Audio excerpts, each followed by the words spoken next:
Accorde-nous, Seigneur, un cœur toujours disponible et disposé pour ta parole.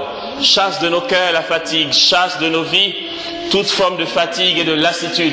Accorde-nous, Seigneur, de recevoir ta grâce et ta parole ce soir encore de manière nouvelle. Donne-nous, Seigneur, de demeurer en toi et que cette parole que nous allons entendre maintenant soit efficace pour nous. Que cette parole, Seigneur, que tu vas nous donner d'entendre porte son fruit en nous. Et merci pour toutes les grâces que tu vas répandre dans nos vies, dans cette parole. Seigneur, gloire à ton nom. Honneur à toi et puissance à toi, Seigneur.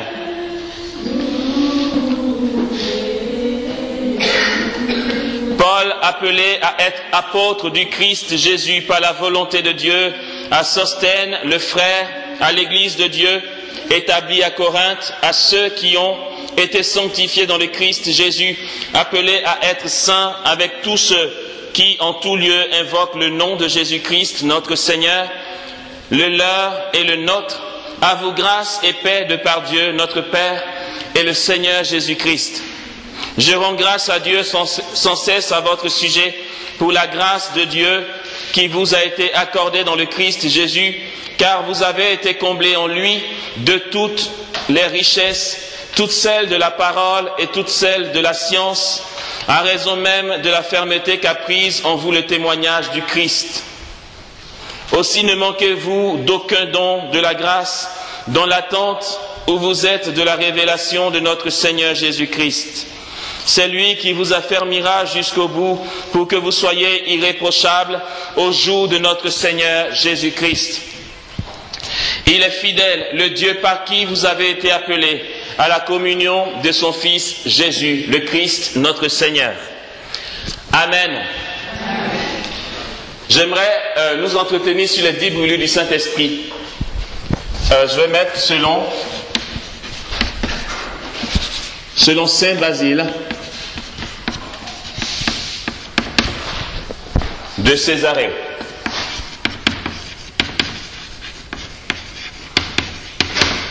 Ou Saint Basile le Grand. Ok, c'est le même gars. Il est docteur et père de l'Église. Ça veut dire que son enseignement fait partie de la tradition de l'Église. D'accord? Docteur et père de l'Église. Les 10 brûlures du Saint-Esprit selon Basile de Césarée. J'aimerais nous amener donc à ces 10 brûlures du Saint-Esprit. J'aimerais que nous sachions comment cela se passe et se produit dans la vie du chrétien. C'est une occasion pour nous aussi de parler des charismes. Okay? Le Saint-Esprit manifeste ses charismes, c'est-à-dire les dons de la grâce qui sont gratuits. Grâce, c'est par définition gratuit, donc c'est un pléonasme, excusez-moi. J'aimerais parler donc des charismes, de ce dont le Seigneur nous investit pour l'annonce de l'Évangile. Et voir comment à travers cette vie charismatique, l'on peut déboucher sur les 10 brûlures du Saint-Esprit qui viennent naturellement donc de la grâce du baptême. Ok? C'est au baptême que nous recevons tout. Nous venons de l'entendre ici dans ce texte de Saint Paul où il dit à Sosthène et à l'église de Corinthe, il dit aussi ne manquez-vous d'aucun don de la grâce. D'accord? Nous avons tout reçu au baptême. Et il dit dans sa lettre aux Éphésiens que Dieu nous a comblés de toutes sortes de bénédictions aux cieux dans le Christ. On ne manque d'aucun bien. J'ai un pote, il dit, il n'aime pas qu'on dise Seigneur bénis-moi. Parce que c'est pas vrai. Il nous a déjà comblés de toutes sortes de bénédictions aux cieux dans le Christ. Donc, il préfère dire Seigneur fais-moi constater la bénédiction. Ça c'est plus juste. Ok? Parce qu'on est béni et nous ne manquons d'aucun don de la grâce, dit Saint Paul. Ok? Pour aller donc en mission et manifester la puissance du royaume comme nous l'avons vu ce matin, il est important, je dirais indispensable pour le chrétien d'avoir des armes pour, d'une part pour le combat spirituel et d'avoir les outils nécessaires pour le service du royaume, donc qui vont le servir pendant sa mission, pendant l'évangélisation. Le Seigneur donc donne des outils qui sont les charismes, d'accord? Je vais passer vite sur les charismes parce que mon but c'est pas les charismes. Mon but c'est les 10 brûlures du Saint-Esprit. Alors, baptême, nous recevons la vie les charismes, d'accord, voilà, pas la vie charismatique. Bien sûr, la vie charismatique aussi, avec les vertus et les sacrements. Mais nous recevons aussi les charismes. Très souvent, comme je l'ai dit hier, on laisse la grâce du baptême s'endormir en nous, et du coup on est obligé de faire 7 semaines de cheminement pour recevoir l'effusion du Saint-Esprit. Recevoir l'effusion du Saint-Esprit, et le jour de l'effusion, pour ceux qui sont du renouveau charismatique, ils savent, le jour de l'effusion, tu ne demandes pas une guérison ou une libération ou un travail ou un mari, tu demandes un charisme. Donc les charismes dont Paul parle dans sa lettre aux Corinthiens. Donc tu choisis un charisme. Tu dis par exemple, j'aimerais le charisme de prier en langue, ou bien le charisme d'interprétation, ou la prophétie, ou tout ce que tu veux. D'accord ? C'est pas nécessaire, puisque au baptême déjà tu reçois tout ça. Si tu es celui qui est baptisé, qui vient d'être baptisé, il peut profiter de la grâce baptismale pour demander au Saint-Esprit de déployer en lui toute forme de charisme qu'il veut. Ok ? Et donc, les charismes nous sont donnés pour nous servir en évangélisation. Le charisme, c'est en grec, ça donne charisma. Ok? Charisma en grec, c'est du grec, hein? Voilà. Charisma en grec. Donc, en latin, c'est gratia, gratis, data. Ok? Des dons gratuitement donnés. En gros, le charisme, c'est la grâce, quoi. Parce que c'est une grâce particulière. Parce que la définition du charisme, c'est la définition de la grâce. La grâce, c'est un don qui est gratuit. Voilà. Ok? Donc, c'était une petite étymologie de charisme, charisma. Nous avons, primo, des charismes ordinaires. Ok? Dans l'exercice des charismes, ce que manifeste le Saint-Esprit, nous avons des charismes ordinaires. C'est une catégorie de charismes, appelée charisme ordinaire. Nous avons, secondo, une autre catégorie de charisme qu'on appelle charisme extra. D'accord? Extraordinaire, j'entends. Hein? Les charismes extraordinaires. Dans les charismes extraordinaires, je vais parler un peu de charisme ordinaire, ça vaut le coup. Les charismes ordinaires, ça va être quoi? Le service. Le charisme de service. Du coup, ça vous donne des idées. Accueil, charisme d'accueil, tout à fait. Le chant aussi, hein. Vous avez un charisme de chant ordinaire et extra. D'accord? Partage aussi, avec un charisme. Il y a aussi un charisme de charité ordinaire. D'accord? Ça, c'est le charisme de Mère Teresa. Elle a exercé un charisme de charité. C'est un charisme ordinaire. Mais regardez où ça l'a emmené, Mère Teresa. Elle est connue, je veux dire, elle a cartonné, elle est témoin, à cause d'un charisme ordinaire. Ça, c'est des petites choses, ça donne pas trop envie. Ce matin, j'ai parlé c'est ce matin, ouais, d'un frère qui aimait faire la cuisine. Il peut avoir un charisme de cuisine. C'est des choses qu'on ne désire pas trop parce que c'est moins éclatant que d'autres. Mais on peut parvenir à une grande sainteté comme Mère Teresa. Hein? Comme Mère Teresa. Avec un charisme ordinaire de charité. Ok. Nous avons les charismes extra. Nous pouvons diviser les charismes extraordinaires en 2 parties. La première et la deuxième. Donc, la première partie, ce qu'on va appeler le charisme d'ordre prophétique ou de révélation. Dans la première partie des charismes extra. Alors, on va les énumérer. Nous avons la parole de connaissance. La parole de connaissance immédiate, qui a ses dérivés. La lecture des cœurs. Il y a ce qu'on appelle la grâce similaire d'une parole de connaissance immédiate. La parole prophétique. Ensuite, ça c'est le premier avec ses dérivés. Ça vient du don de science qu'on reçoit à la confirmation. Si tu n'es pas encore confirmé, ça vaut le coup. Don de science, oui. On reçoit à la confirmation. D'accord? Ensuite, nous avons la prophétie comme charisme d'ordre prophétique ou de révélation. La prophétie, la vision, la prophétie en langue, et nous avons l'interprétation des langues. Donc ça, c'est la première partie des charismes extra. Charisme d'ordre prophétique ou charisme de révélation. Parole de connaissance immédiate, lecture de cœur, grâce similaire d'une parole de connaissance immédiate, la parole prophétique. Ensuite, la prophétie, la vision, la prophétie en langue et l'interprétation des langues. La deuxième partie des charismes extraordinaires, ce qu'on va appeler les charismes de puissance. Exemple, la guérison, miracle, la libération. La foi charismatique ou foi opérante, c'est la même chose, d'accord?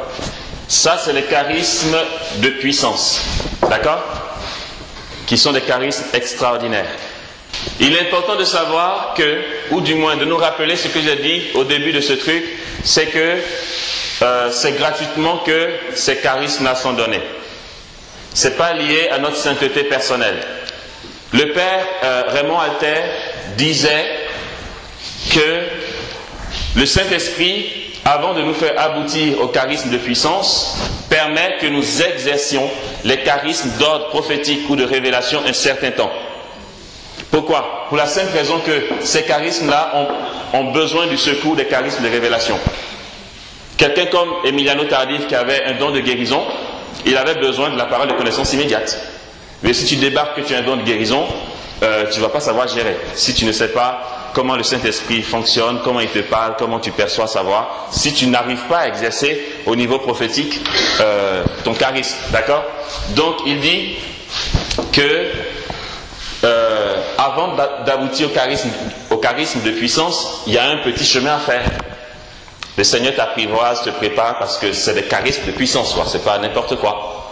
Donc il te prépare, tout ça, tu as un certain nombre d'années d'exercice en lui, de la vie charismatique avant d'aboutir à ces genres de choses-là, dit-il. Et il dit que le charisme de prophétie est toujours accompagné du charisme de discernement. Ah, j'ai oublié, dans le charisme d'ordre prophétique, vous avez le discernement charismatique, comme dérivé de la parole de connaissance immédiate. J'ai oublié ça. Et dans les charismes ordinaires, vous avez aussi le discernement. Ok? Il y a le discernement charismatique et un autre discernement qui est plus lié au bon sens. Il y a des gens comme ça, ils sont posés. Vous discutez, vous prenez la tête, ils arrivent, tu dis, mais qu'est-ce que tu en penses? Il dit, je pense qu'il faut faire comme ça, et tout le monde est content. C'est un charisme ordinaire, lié au bon sens. D'accord? Voilà. Le Saint-Esprit n'est pas donné à l'Église pour nous rendre charismatiques, d'abord et avant tout. Il ne vient pas pour qu'on exerce ces trucs-là que j'ai énumérés tout à l'heure. Il vient bien sûr nous pousser en mission. Et selon notre mission, il nous donne les armes nécessaires. Ok?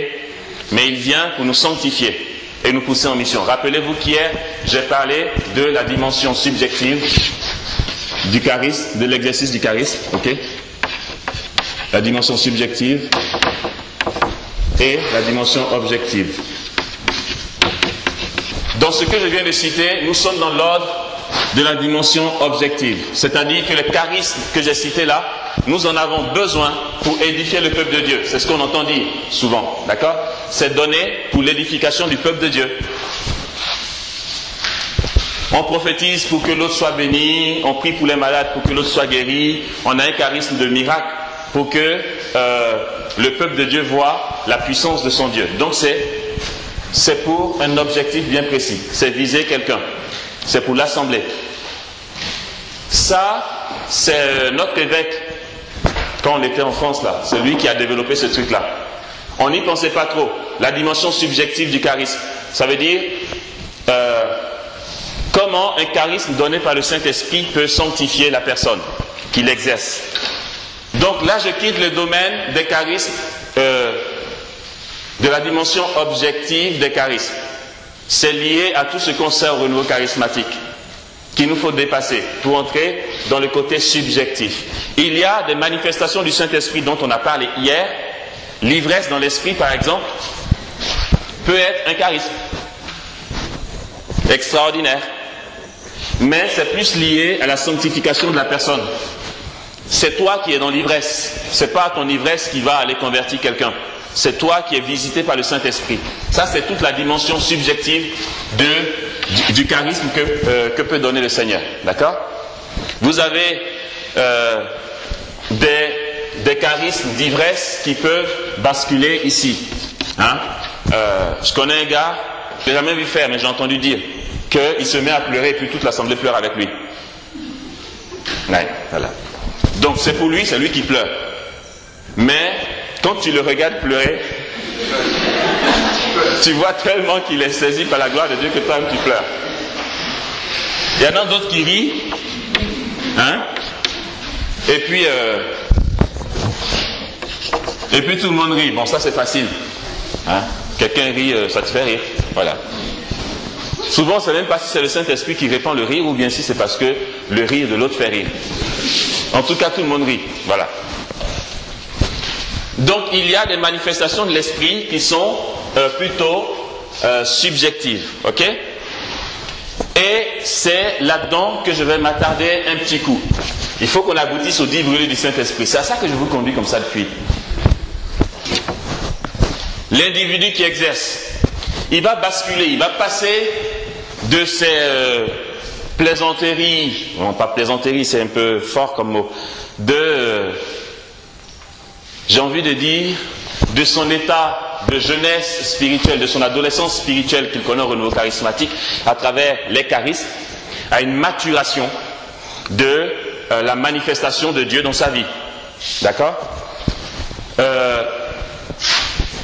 À une retraite, avec notre fondateur, il nous encourageait à sortir de la vie charismatique, quitter la vie charismatique pour aller plus loin, pour basculer dans la vie mystique. Le royaume des cieux au milieu de nous, on peut voir les anges. D'accord? C'est pourquoi, si pour les charismes ordinaires et extraordinaires, on n'a pas besoin d'une sainteté personnelle, c'est juste que tu vas au renouveau charismatique, tu fais un cheminement de 7 semaines, les membres de l'intercession prient pour toi, tu reçois le charisme que tu demandes. Au moment favorable, bien sûr. C'est pas on t'impose les mains puis tu vois clair, comme on dit.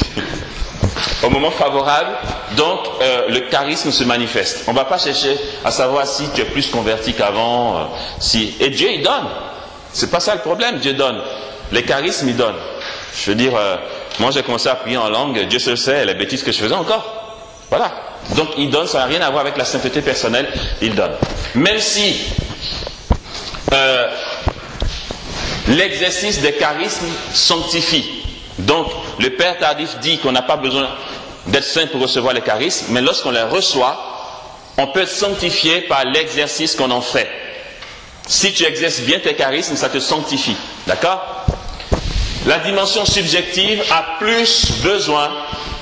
Il y a deux manières, deux manifestations dans la dimension subjective. Vous avez une première manifestation du Saint-Esprit dans la dimension subjective qui ressemble un peu au charisme ordinaire. Ça veut dire que le Saint-Esprit te tombe dessus sans que tu sois forcément saint. On a accueilli un jeune toxico. Quand on était en assemblée de prière, toxico, ça veut dire que chez nous, il continuait à s'injecter de l'héroïne. Voilà. Donc il voulait en sortir, c'est pour ça qu'il est venu chez nous. Mais ce gars-là, quand on était en assemblée charismatique, il était secoué par la puissance du Saint-Esprit autant que nous. Il tombait par terre dans le repos du Saint-Esprit, il avait des spasmes, il rigolait, tout ça. Hein? Dieu bénit tout le monde. Même si, après, il va falloir que dans ce qu'on va appeler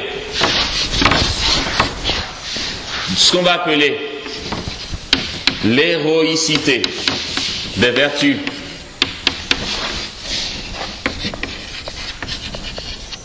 il va falloir qu'à travers ça, l'on bascule dans d'autres formes de charisme. Du coup, on va avoir les charismes ordinaires, les charismes extraordinaires.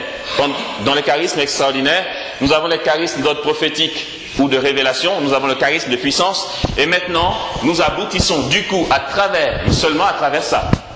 Si tu ne traverses pas cet état-là, l'héroïcité des vertus, c'est quoi? C'est le travail que tu fais maintenant sur toi-même pour la conversion, c'est-à-dire, tu avances vers la sainteté. C'est pas, je m'en fous, je vis ma vie, Dieu bénit quand même, il me donne des charismes. Tu fais un effort de conversion parce que tu aimes Dieu. À ce moment-là, si tu vis ce qu'on appelle l'héroïcité des vertus, donc un travail de conversion au quotidien, en traversant ça, tu bascules dans ce qu'on va appeler les charismes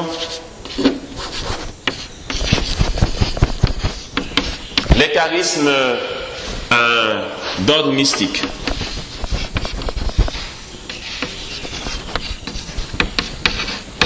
Les charismes d'ordre mystique ou charismes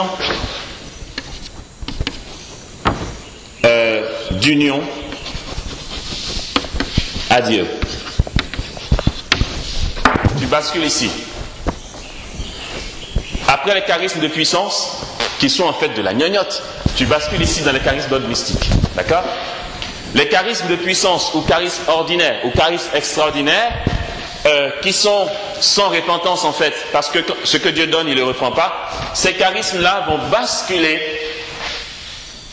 dans plus de force et de puissance encore parce que tu vis une union à Dieu. Ça change tout.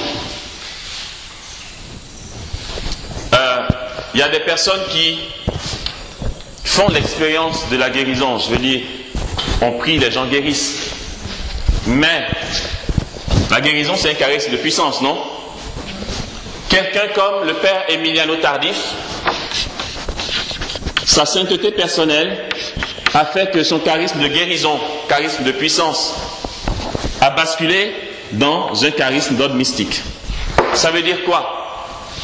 Ce charisme-là déployait plus de puissance encore parce que le gars, il vivait une union avec Dieu.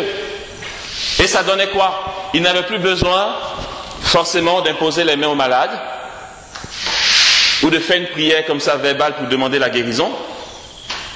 Sa présence opérait des guérisons. Le Père Tardif est dans un coin et les guérisons s'opèrent parce que il y a une communion entre lui et Dieu qui fait que la vie divine en lui se déploie et Dieu manifeste sa puissance. Voici comment on peut approfondir dans notre vie personnelle un déploiement beaucoup plus puissant encore du royaume des cieux. Ok? Le gars, je ne sais pas si ça gagne où là, il est dans l'hélicoptère, il traverse le stade. Où ça? Le sanctuaire d'Issia, dans l'hélico. Il est dans l'hélicoptère. L'hélicoptère traverse l'assemblée qui est en bas. L'hélico passe et les guérisons se produisent. Parce que là-dedans, il y a un homme de Dieu. Point. C'est pas la gnognotte, guérison, c'est prière, machin. Il est assis dans l'hélico. Et puis l'onction se déploie. Et ça vient d'une union à Dieu. Charisme d'ordre mystique. Mais pour arriver ici, c'est pas tout le monde. Il faut traverser ça. C'est-à-dire un gars pécheur qui s'amuse avec la prophétie, la prière en langue, tout ça. S'il ne fait pas d'effort de conversion, il ne bascule pas dans le côté mystique du charisme. Est-ce que les guérisons qui s'opèrent par le biais des médias font partie des charismes d'ordre mystique? On peut dire ça comme ça. On peut dire ça comme ça. Ça veut dire quoi? Que avec le Père Tardif, on a vu ça. Hein. Je veux dire, il exerce un ministère de guérison. C'est fini. On fait une rediffusion 2 mois ou 4 mois plus tard. Et puis, dans la parole de connaissance qu'il donne, même si ça va toucher quelqu'un en temps réel, il donne une parole de connaissance et ça touche quelqu'un qui est en train d'écouter ce qui s'est passé à 3 mois. Et la guérison s'opère encore. Or, pendant ce temps-là, Tardif, peut-être qu'il est quelque part chez lui en République dominicaine, il est en train de faire sa sieste. Sa prédication qui est rediffusée est en train, continue de porter du fruit.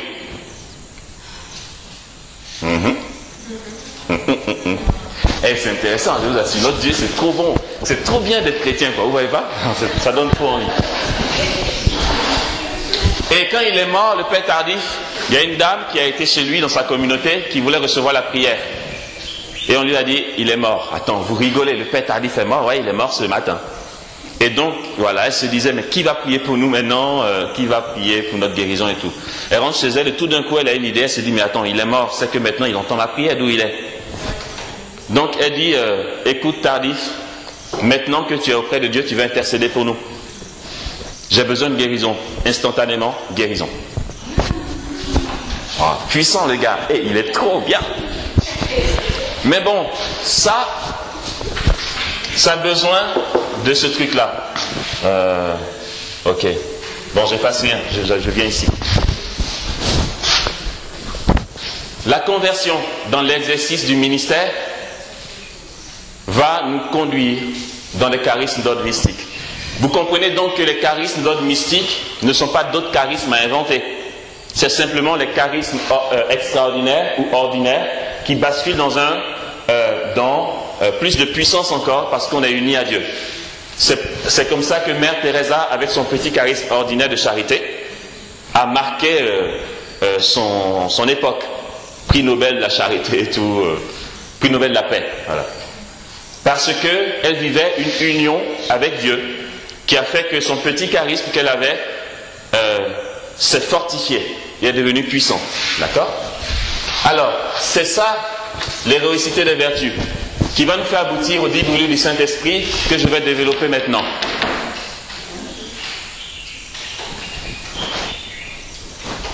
Selon Basile de Césarée. Basile de Césarée, il n'est pas dans les petites considérations, vous savez, les trucs, on s'amuse avec le Saint-Esprit. Lui, il dit, tu te convertis ou tu dégages, quoi. Avec lui, c'est ça. Pour lui, et c'était très très lié à son époque aussi, hein. Pour lui, ceux qui recevaient la puissance du Saint-Esprit étaient ceux qui faisaient un effort de conversion. Ceux qui prenaient la peine de purifier leurs âmes. Il dit ceci, l'âme humaine est apparentée à Dieu.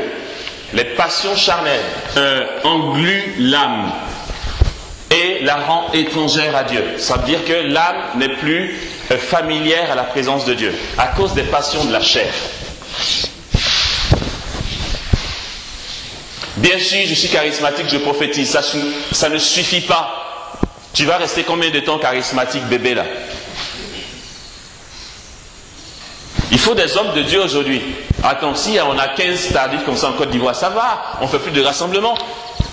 Vous louez 15 taxis et puis vous les faites balader dans Abidjan. Et puis les gens guérissent, c'est bon. Les passions charnelles donc engluent l'âme et la rendent étrangère à la présence de Dieu. Dit-il, par exemple, Adam avant la chute était apparenté à Dieu. Il parlait avec Dieu face à face, il n'y avait pas de tabou, c'était pas je te vois, je meurs, tu ne me vois pas, tu ne meurs pas, machin. Il était en Dieu. Mais le péché originel a fait que nous sommes esclaves de nos passions charnelles. Et plus on écoute les désirs de la chair, et plus on tombe dans l'inimitié avec Dieu, nous dit Saint Paul en Romains 8. D'accord? Alors, pour Basile de Césarée, tout le travail à faire à ce niveau-là, pour acquérir le paraclet. Il dit le seul moyen, ça c'est ce que lui dit. Pour lui, le seul moyen de recevoir le paraclet. Donc, le paraclet, le seul moyen de le recevoir. C'est pas une visite comme ça de frisson du Saint-Esprit. Quand il parle de recevoir le paraclet, il parle substantiellement.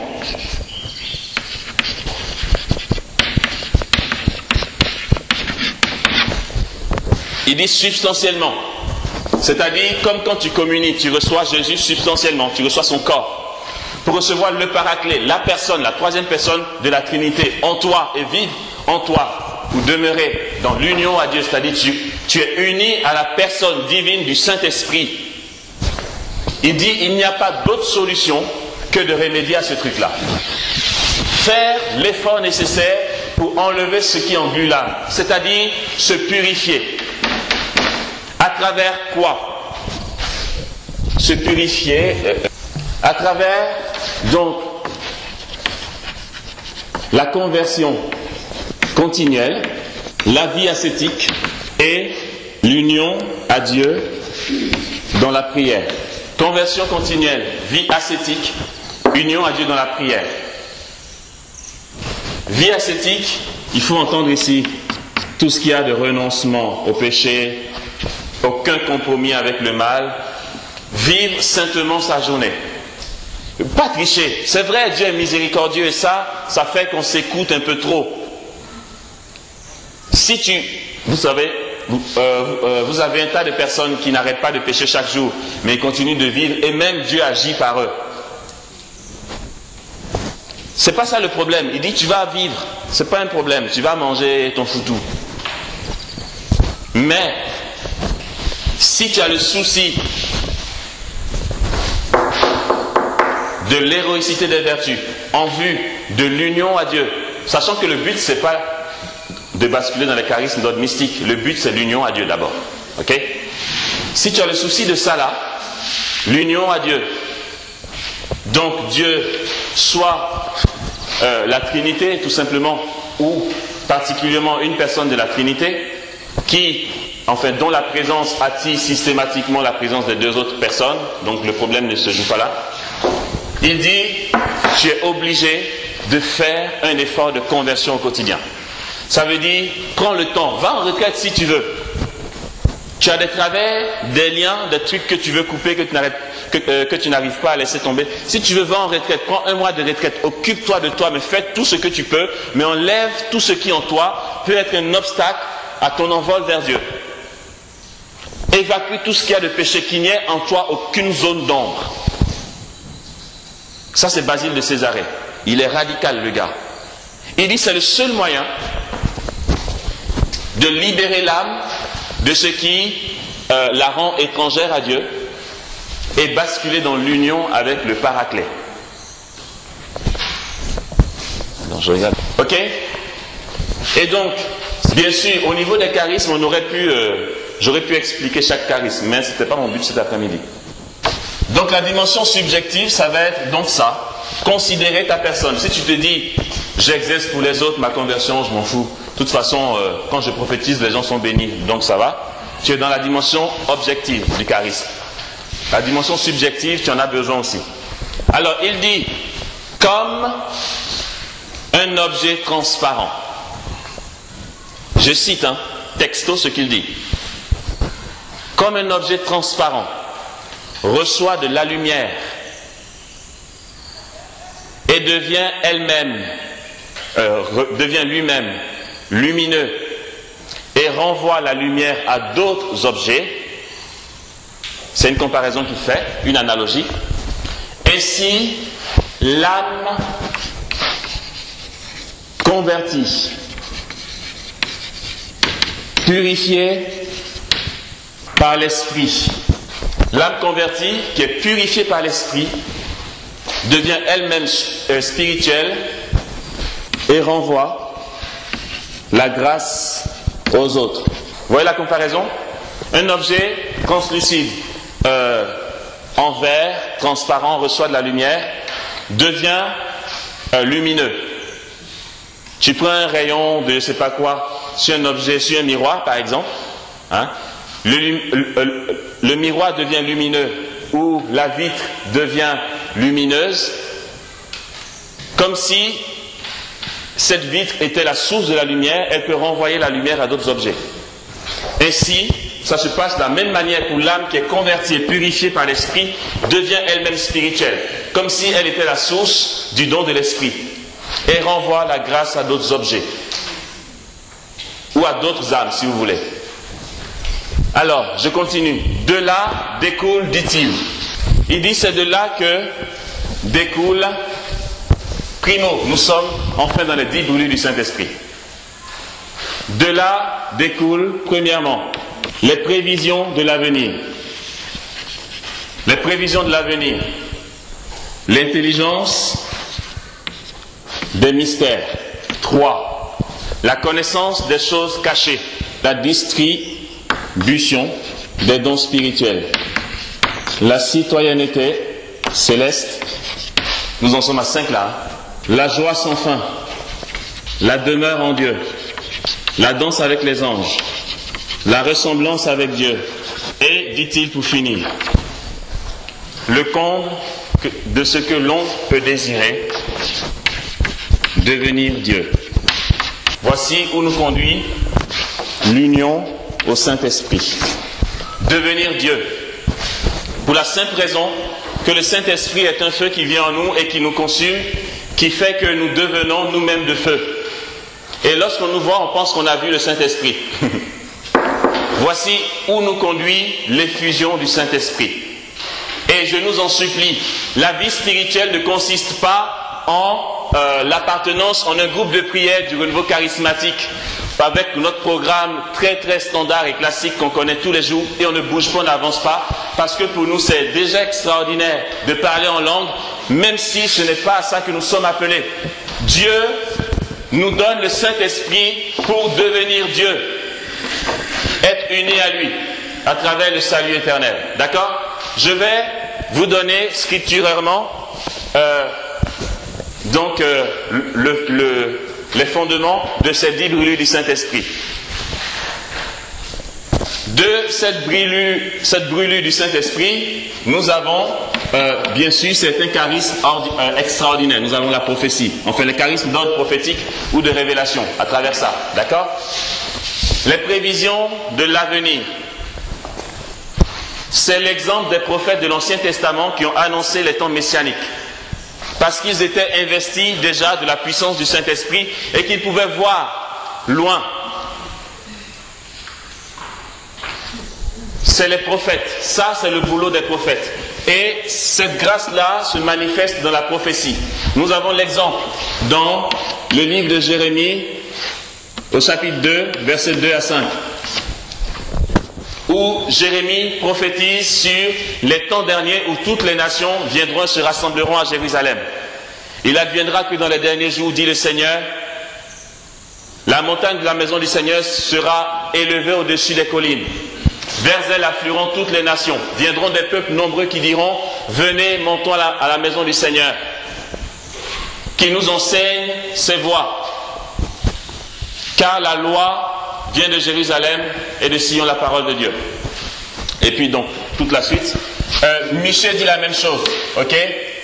Le livre de Michée, chapitre 4, les versets 1 à 5. Il parle de la même chose. Prévision de l'avenir. C'est le boulot des prophètes dans la Bible, qui annonce les temps messianiques. Et Isaïe aussi, dans son livre, chapitre 53, il donne une super prévision de l'avenir, ok?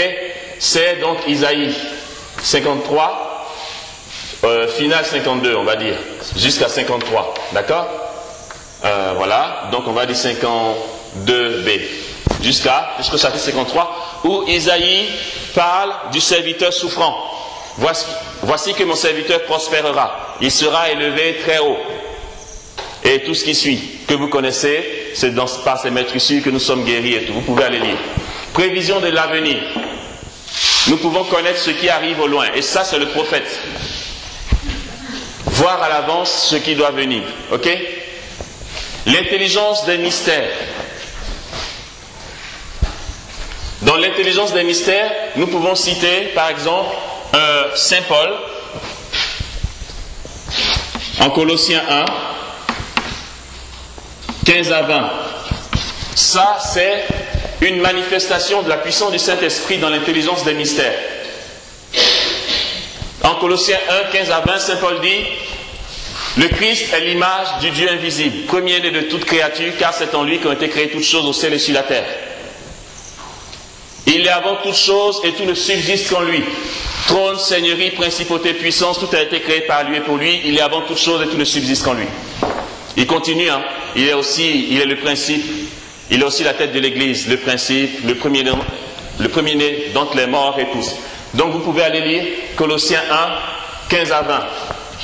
Lorsqu'il donne aussi le mystère de l'intimité de l'homme avec Dieu dans Éphésiens 1, les versets 4 à 5, nous sommes aussi à fond dans l'exercice de l'intelligence des mystères chez l'apôtre Paul. Il dit que Dieu nous a prédestinés à lui appartenir en Jésus-Christ dès avant la fondation du monde pour que nous soyons saints et immaculés dans l'amour en sa présence. L'apôtre Paul a été investi par le Saint-Esprit de l'intelligence des mystères, puisque Basile de Césarée dit que le Saint-Esprit est puissance intelligible. Sans le Saint-Esprit, tu ne peux pas dire ça. Je vous disais hier qu'on ne peut pas s'amuser à parler comme ça des mystères de Dieu, parce que déjà, faut-il croire que Jésus, celui avec qui j'ai mangé, est vraiment Dieu de l'univers. Et puis, pour nous aujourd'hui, c'est facile parce qu'on a la tradition, le magistère de l'Église, la Bible et tout. Mais Paul, lorsqu'il disait ça, il n'avait que l'Ancien Testament. Et l'Ancien Testament ne parle pas de Jésus. Lui, il a rencontré Jésus et dans son intimité avec lui, il avait l'intelligence par le Saint-Esprit pour dire ces choses-là. Et s'il se trompait, comment tu peux dire ça? En Christologie, lorsqu'on fait la théologie, en Christologie, on se rend compte qu'il y a des trucs assez compliqués sur la personne du Christ. On dit, avait-il conscience d'être Dieu? Avait-il conscience de sa place auprès de Dieu avant son incarnation? Ce sont des questions. Est-ce que Jésus a été malade? Est-ce qu'il a été fatigué? Sachant que la fatigue vient de la conséquence du péché originel. Est-ce qu'il a eu le palu? Est-ce qu'il a eu peur? Bien sûr, il a eu peur. Bon, des questions comme ça. Il te faut entrer dans l'intelligence des mystères pour expliquer, sinon tu ne peux pas. Et lorsque Paul nous dit toutes ces choses-là, il fallait qu'il obtienne en tout la primauté, car Dieu s'est plu à faire habiter en lui toute la plénitude. Tu sais ça comment, mon gars? Et si tu nous trompes? Ben, il faut qu'il rentre dans l'intimité au Saint-Esprit pour savoir ces choses, d'accord? La connaissance des choses cachées. On peut citer, par exemple, pour ça, le livre de Daniel, au chapitre 5, à partir du verset 25. Il s'agit ici du festin de Balthazar.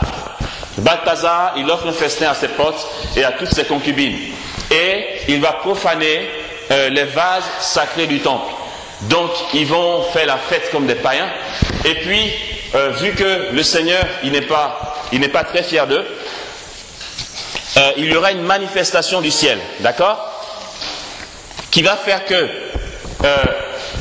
il va voir une main apparaître et écrire un truc mystérieux. Tout le monde a pris peur. Il dit, mais ça veut dire quoi? Personne ne savait interpréter. Trouvez-moi quelqu'un pour dire ce que ça veut dire. Ils sont allés chercher Daniel, qui est venu et qui a donné l'interprétation. Il dit au roi, il a écrit Méné, Méné, Tekel et Parsim. Ça veut dire quoi, mon gars? Ton royaume a été divisé. Et toi-même, on t'a mis à la balance, tu as été trouvé léger, tu vois. Donc bientôt, tu vas mourir. Voici ce qui est écrit. Je n'ai fait qu'interpréter. Je suis parti. La connaissance des choses cachées. Jésus dit dans l'évangile de Matthieu, chapitre 11, à partir du verset 25 à 27, on va dire, d'accord?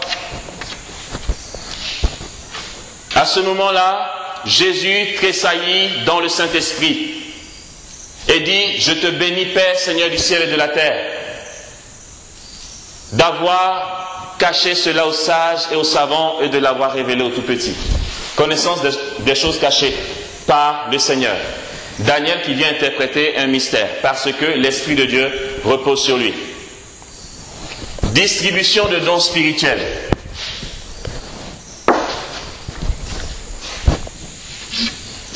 C'est très simple, ce sont les promesses de Jésus. Nous l'avons vu ce matin en Jean 14, 12. Vous ferez les œuvres que je fais, vous en ferez même de plus grandes car je vais auprès du Père. Il est dit aussi, donc, en Marc 16, à partir du verset 15. Toutes les promesses qui accompagnent ceux qui croient au nom de Jésus. Ok? Distribution de dons spirituels. Basile de Césarée l'a dit. Comme un objet transparent reçoit de la lumière et renvoie la lumière, celui qui est purifié par l'Esprit reçoit donc les dons de Dieu et peut les distribuer. En 2000, je ne sais plus combien, 4 ou 3, je ne sais plus. Je suis passé en Côte d'Ivoire pour des vacances et puis j'ai prêché une session de formation aux membres du renouveau charismatique du diocèse, aux membres de l'intercession du renouveau charismatique du diocèse de Opougon, à Badiankouté. Et là, comme c'était une session et pas une retraite, je me contentais de faire les enseignements. Et puis ils sont venus me voir en délégation pour dire, frère Amos, est-ce que tu voudras bien prendre avec nous un temps d'exercice de charisme à la fin de la retraite? Je dis, je veux bien, mais c'est pas moi qui décide, vous savez. Pour exercice de charisme, c'est quoi? C'est prier pour que le Saint-Esprit distribue les charismes. Sachant que, attendez, franchement, c'est la charité qui fait quoi? Quand moi je me suis converti, là, j'ai galéré pour recevoir les charismes. Hein. Et là, comme ça, d'un coup, vous voulez que... allez. Je jeûnais, je faisais des nuits d'adoration, je faisais le rosaire, tout ça.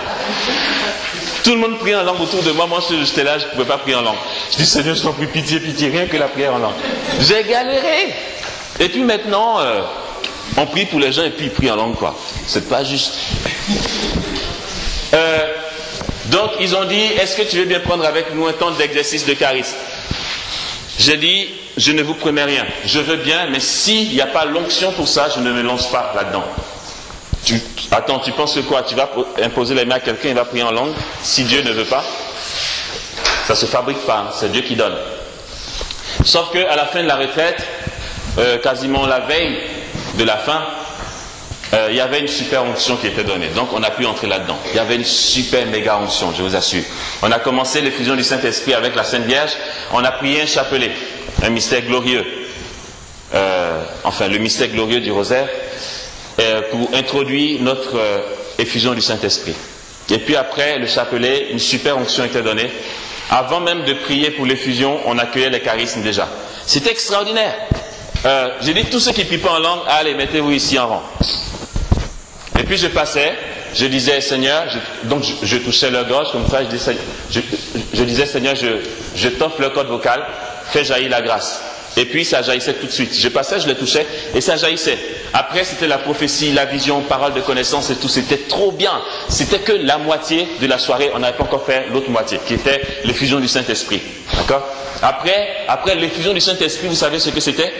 C'était l'ivresse. Yes! Les gars étaient ivres jusqu'au lendemain. Donc, distribution des dons spirituels. Quand moi j'ai entendu ça, je dis, mais c'est pas juste. Moi j'ai galéré. Hein? Je veux que tu comprennes, Seigneur, que j'ai galéré. J'ai pris ma vie en main, tu vois, jusqu'à ce que tu me donnes. Et maintenant, on peut distribuer, ben oui.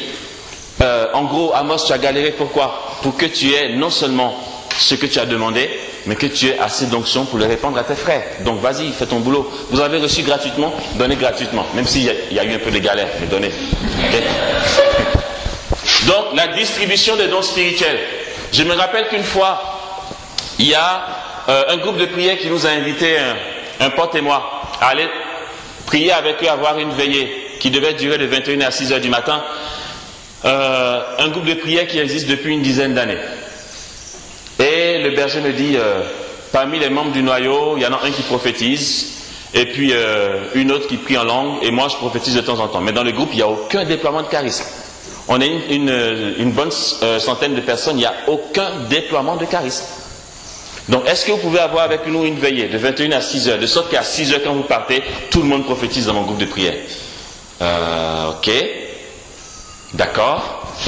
En une nuit, il devait se produire ce qu'ils n'ont pas pu vivre depuis 10 ans qu'ils existent. Distribution de dons spirituels. Ben oui, ça existe. Ça, c'est le Saint-Esprit qui donne ça. Donc, parce que Jésus en a donné la promesse. Ok? Dans Marc 16 et en Jean 14. La citoyenneté céleste. On peut citer le livre de l'Exode, ici. Hein? Lorsque Exode, on va dire Exode 20. Non, Exode 33. C'est bien.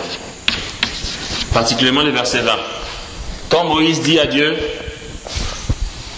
fais-moi, si j'ai trouvé grâce à tes yeux, vois ta gloire. Okay? La citoyenneté céleste, ça veut dire quoi? Ça veut dire que tu es citoyen du ciel. Tu as une familiarité avec le ciel.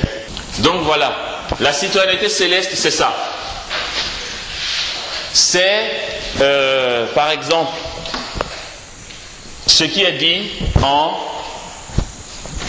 2 Corinthiens 12, 2 à 4. L'expérience mystique de Saint Paul. Ouais, il a prêché, il a opéré les miracles, mais il a eu aussi son union à Dieu. Il dit dans 2 Corinthiens 12, à partir du verset 2 jusqu'à 4, il dit, je connais un homme qui voici 14 ans. Était-ce en son corps? Était-ce hors de son corps? Je ne sais, Dieu le sait. Cet homme-là fut ravi jusqu'au paradis. Était-ce en son corps? Était-ce hors de son corps? Je le sais, Dieu le sait. Mais cet homme-là a été ravi jusqu'au 3e ciel où il a entendu des paroles qui n'est pas permis à un homme de redire. Ici, c'est un passage, c'est un peu mystérieux, hein, mais il parle de son expérience mystique. Il dit, pour cet homme-là, je peux me glorifier. Cet homme-là, c'est qui? C'est celui en lui qui bénéficie de la grâce de Dieu.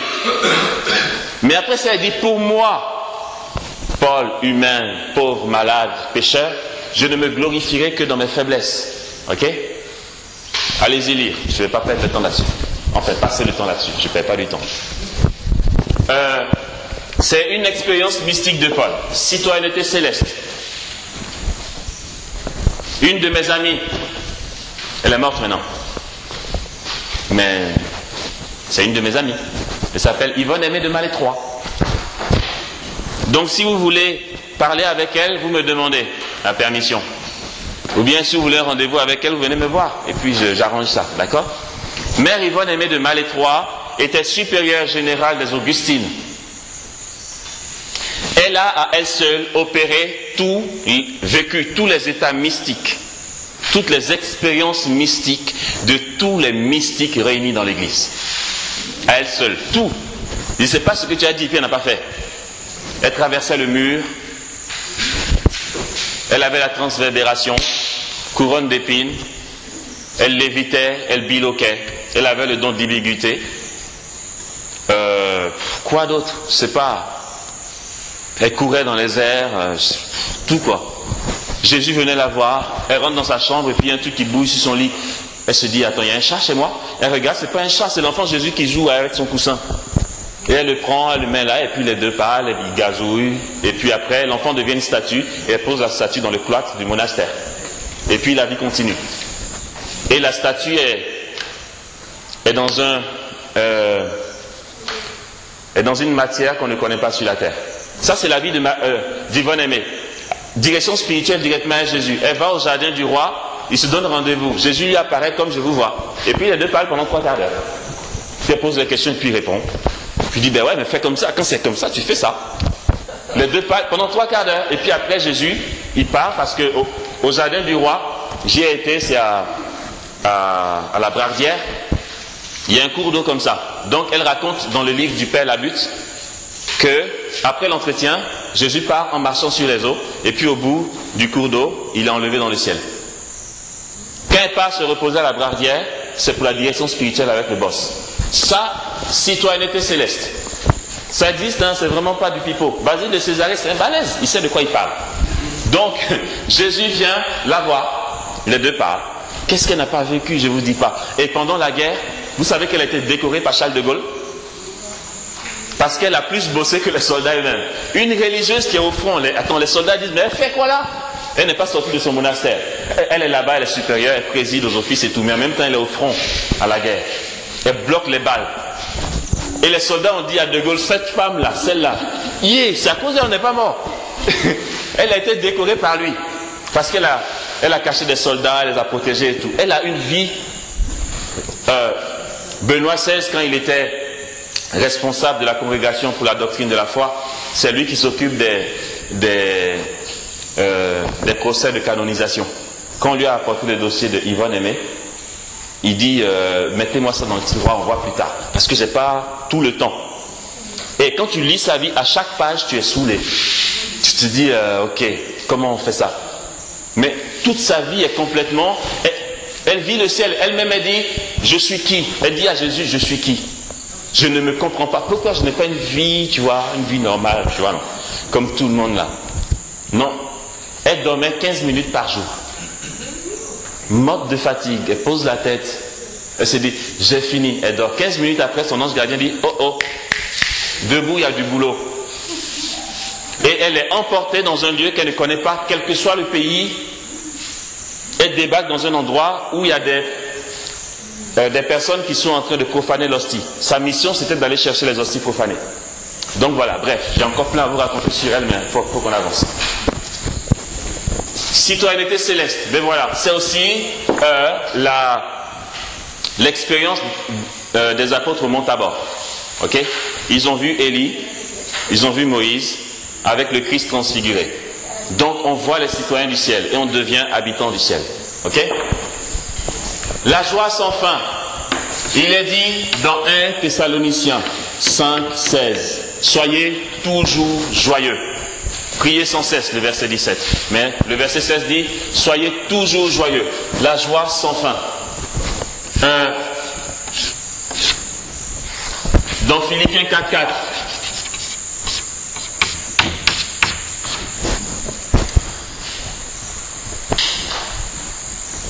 Saint Paul dit, réjouissez-vous dans le Seigneur. Je leur ai dit, réjouissez-vous.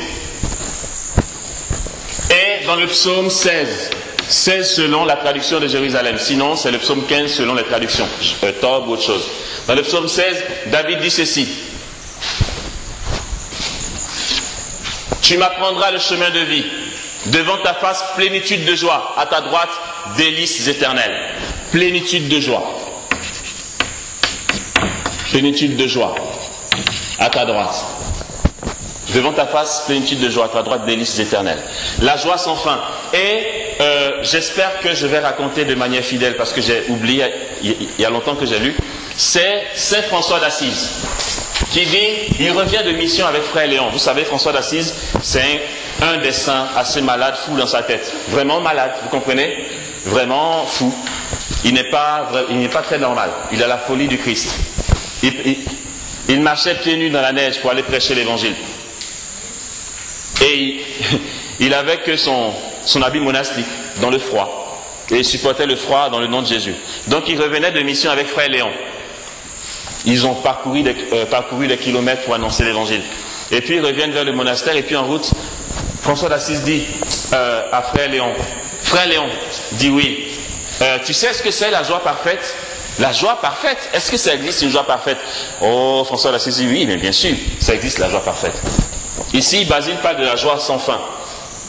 Avant de continuer l'histoire de François d'Assise, sachez que la joie sans fin, c'est une inauguration du ciel. D'accord? C'est là-bas qu'on aura une joie qui n'aura pas de fin. Une inauguration sur la terre. Donc, François dit à Léon, c'est quoi la joie parfaite? Il dit, ben, j'imagine que c'est quand tu pars en mission, puisque nous on revient de mission. Je suppose que tu fais allusion à ça. Tu pars en mission, tu prêches, et puis il y a beaucoup de conversions. Tu ramènes des âmes à Dieu et tout. Tu dois être vraiment content d'avoir travaillé pour le Seigneur. François dit, non, pas tout à fait. C'est pas ça la joie parfaite. Vas-y, dis-moi, frère Léon, à ton avis, c'est quoi la joie parfaite? Une joie qui soit parfaite.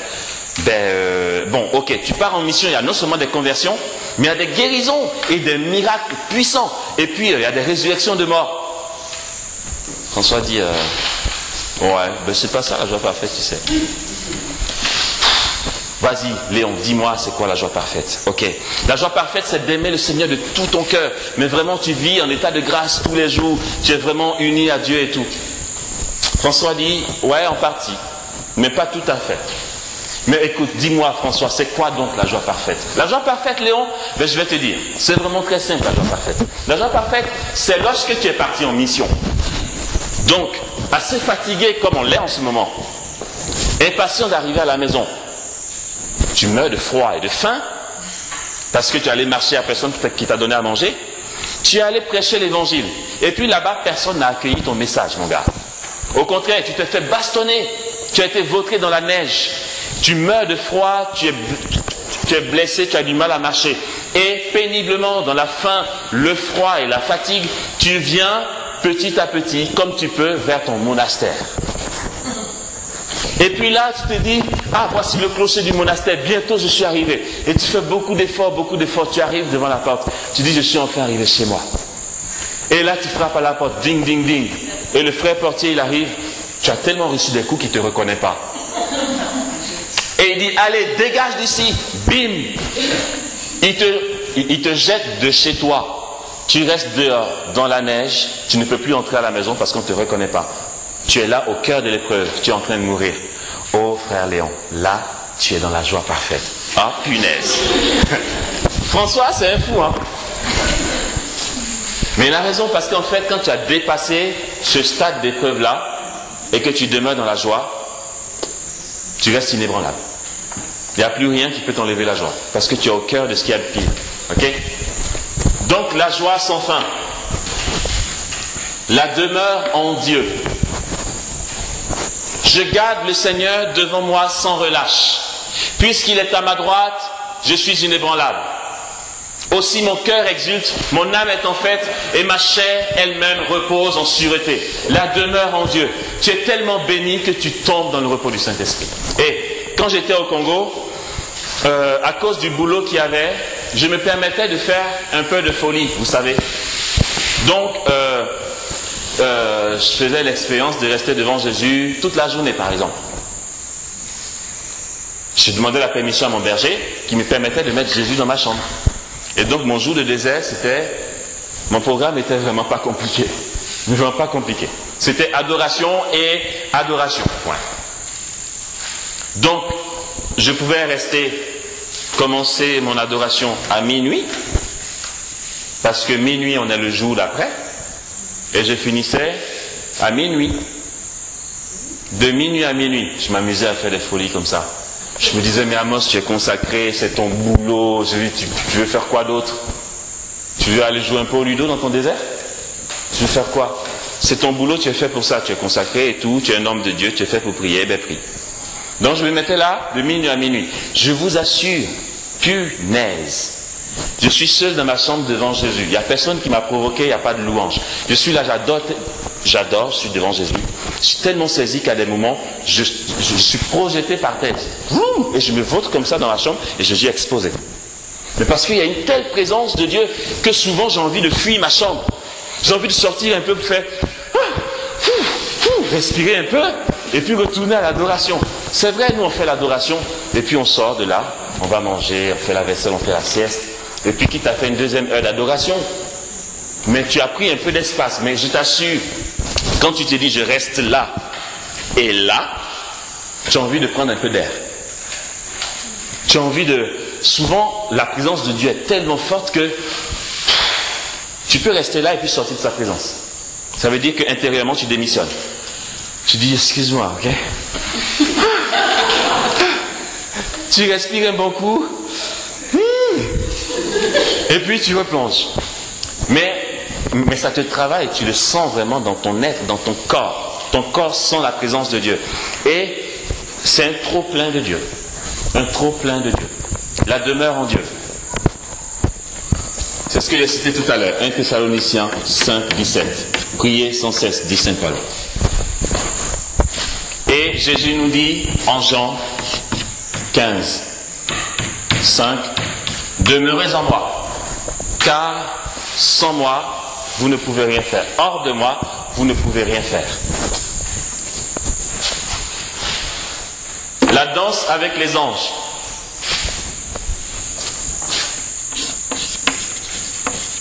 Dans Genèse 28, on voit par exemple Jacob qui fait un songe où il voit les anges qui montent et descendent.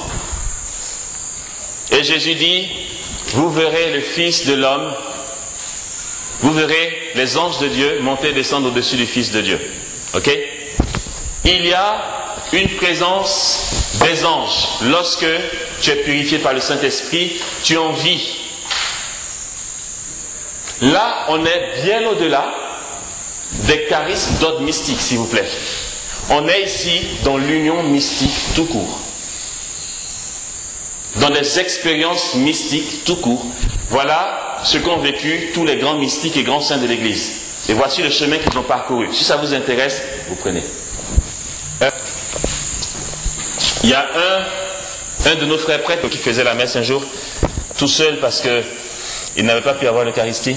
Donc il disait sa messe. Il n'était pas très tard, il était autour de 18h. Il était tout seul dans la sacristie en train de dire sa messe. Je rigole parce qu'il est trop extra, le gars, je vous assure. Il fait une messe lui seul, pour lui-même, et puis il se fait une homélie. Il est extra. Je vous assure, son zèle me percute. Et une fois, il est arrivé très tard, c'était une autre fois. J'étais le sacristain, donc il m'a réveillé, il était quoi 2h du matin. Il m'a dit, tu veux bien me sortir ce qu'il faut pour la messe? J'étais complètement dans le... Je venais de me réveiller, je suis à la sacristie, je lui prépare le truc. Il me dit, il va falloir ranger après. J'ai dit, il n'y a pas de problème, je vais ranger. Il dit, mais tu fais quoi? Tu viens à la messe avec moi? J'ai dit, non, je donne ma messe. Donc, je fais l'adoration pendant que tu fais la messe. J'ai fait l'adoration pendant 1h30. Il était en train de dire sa messe. Il était déjà 2h du matin. Il a fait sa messe pendant 1h30, lui seul. Puis tu es seul, il est 2h du matin, fais vite, tu vois. Et puis va. 1h30 de messe. Après, il a cru que j'étais parti, il fermait la porte quand je suis sorti de l'adoration, et puis j'ai tout rangé. Donc, un de ces jours, il faisait sa messe. Et puis donc, il a fait sa messe tout seul. Et puis quand il a fini, il est parti au repas. Et il y a les enfants qui étaient là, dans la maison, qui lui ont dit, mais ils sont où ceux qui étaient avec toi? Il dit, non, j'étais seul. Il dit, non, il y avait des enfants avec toi à la messe. Il dit, non, quand? Ben là, tout de suite, il disait la messe à la sacristie. Il dit, non, j'étais tout seul. Ah non, je t'assure, on te promet. Ils étaient plusieurs à voir la même chose. Ils ont regardé qui était dans la sacristie. Il y avait le père qui disait sa messe avec un tas d'enfants autour de lui. Pourtant, il était seul. Mais les anges sont venus regarder l'hostie et entendre la parole de Dieu. Donc, il a raison de se prêcher. Et d'ailleurs, il n'est pas seul en fait. Donc, il peut prêcher. Vous savez que quand on prêche la parole de Dieu, les anges viennent parce qu'ils veulent écouter le mystère. Ce qu'on prêche là, les anges ont besoin d'entendre ça. Ce que Dieu me révèle à moi, il ne le révèle pas aux anges. Hein. Ah bon, attends ce que je crois. Les anges viennent écouter la parole de Dieu avec permission du Seigneur. Donc quand un prédicateur commence à prêcher, les anges sont là, ils sont comme ça, mais ils boivent le mystère de par les serviteurs de Dieu que nous sommes. Ok?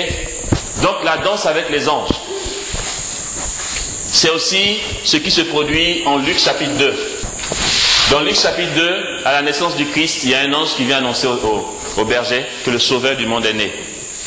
Et quand il a fini son annonce, il y a une multitude d'anges, nous dit la parole de Dieu, qui se joint à lui pour chanter gloire à Dieu au plus haut des cieux et paix sur la terre aux hommes qui prient, aux hommes de bonne volonté. La ressemblance avec Dieu.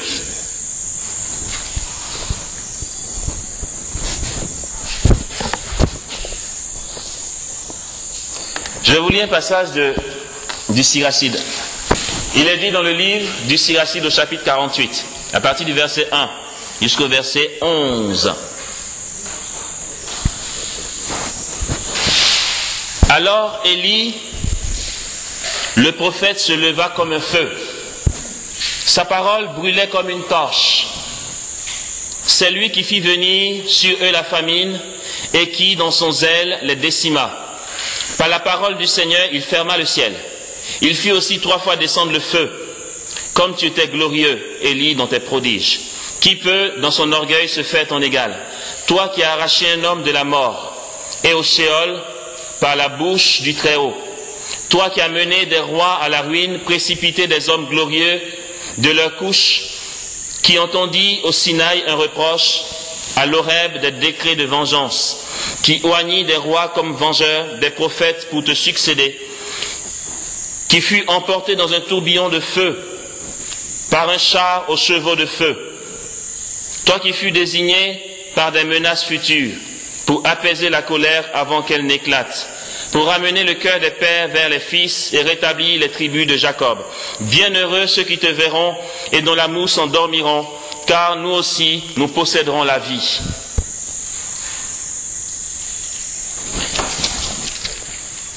J'aime bien ce qui concerne Élisée. Tel fut Élie qui fut enlevé dans un tourbillon. Élisée fut rempli de son esprit. Pendant sa vie, aucun chef ne put l'ébranler. Personne ne put le subjuguer. Rien n'était trop grand pour lui. Et jusque dans la mort, son corps prophétisa. Pendant sa vie, il fit des prodiges. Et dans sa mort, ses œuvres furent merveilleuses. La ressemblance avec Dieu. Ici, celui que nous pouvons citer par excellence, c'est notre très cher gardien éternel. C'est Michel Archange. Michael, ça veut dire quoi? Qui est comme Dieu. Comment? Personne n'est comme Dieu. Voilà. Saint Michel Archange, quand il apparaît devant le démon est déjà vaincu. Il n'y a même pas palabre.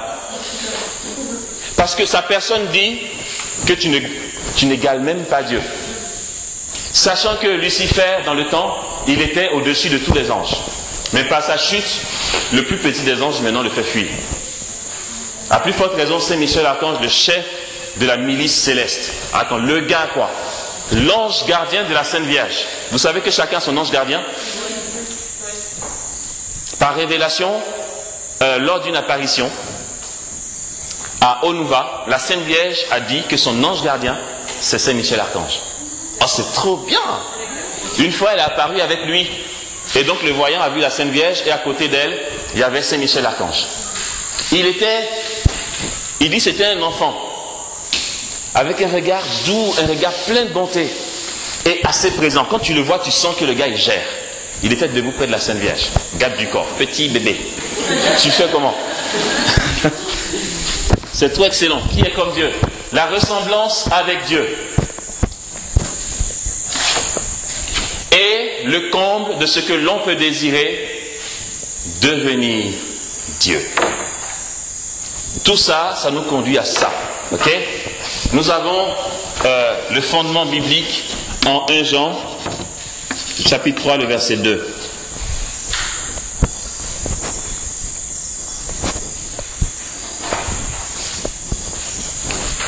Quand il apparaîtra, nous le verrons tel qu'il est. Nous serons semblables à lui, dit-il, car nous le verrons tel qu'il est. 1 Jean 3, 2. Devenir Dieu. C'est toute la doctrine de ce que nous avons vu ce matin. Ok? Fils dans le Fils. Le chrétien, corps du Christ. Il n'y a pas plusieurs dieux. Si vous pensez que devenir Dieu, ça veut dire qu'il y a Dieu et puis d'autres petits dieux à côté, en fait, il n'existe pas de Dieu avec petit d. On utilise ça pour parler des idoles. Mais les idoles ne sont que des idoles, ce n'est pas Dieu. Ils ne sont même pas Dieu, ils ne sont même pas dignes d'être appelés Dieu. Et nous ne serons pas des petits dieux. Jésus ne dit-il pas aux pharisiens, n'est-il pas écrit dans votre loi, vous êtes des dieux, des fils du Très-Haut, vous tous?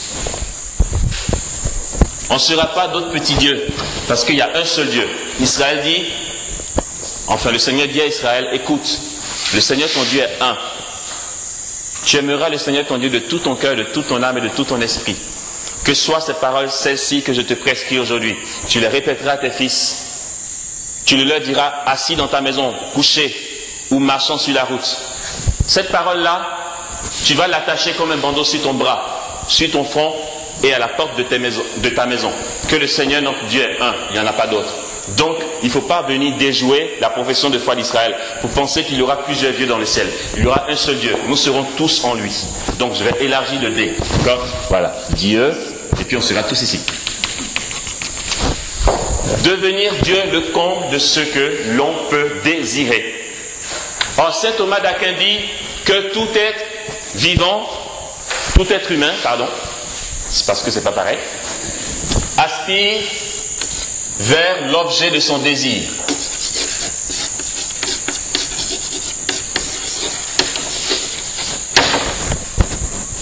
Nous sommes tous en route parce qu'on aspire vers l'objet de notre désir.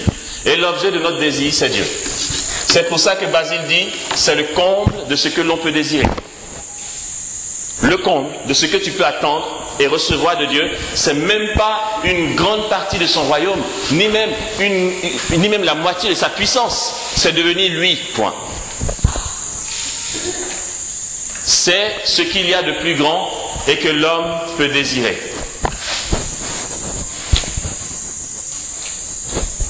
Il nous faut donc savoir, frères et sœurs, que...